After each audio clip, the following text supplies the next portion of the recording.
રાજકોટમાં એક ડોક્ટરે જેલમાં જતા પહેલા કરેલી ડિમાન્ડ ચર્ચામાં આવી છે। સાસરે જતા હોય તેમ કોર્ટ પાસે જેલમાં સુવિધાની માંગણી કરવામાં આવી હતી। ડોક્ટર દેવાંગ પટેલ દ્વારા ગાદલું, ઓશિકું, છાપા સાથે ભોજનમાં સલાડ પણ માંગવામાં આવ્યું હતું। ડોક્ટર દેવાંગ સામે ચેક રિટર્નના 15 કેસમાંથી 10 કેસમાં સજા પડી છે। અનેક લોકો પાસેથી નાણાં લઈ ચેક આપતો પણ નાણાં પરત નથી આપેલા તેવી ફરિયાદ થઈ છે। ફરિયાદીએ આ ડોક્ટર સામે સમરી સ્યુટ દાખલ કરેલો।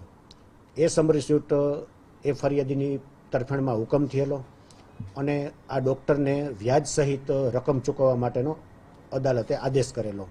આ હુકમ થઈ ગયેલો એનો ઘણો સમય થયો, એ હુકમ એને ચેલેન્જ ન કર્યો। ત્યાર પછી એ ડોક્ટર સામે રિકવરી પ્રોસિડિંગ દાખલ કરવામાં આવ્યા।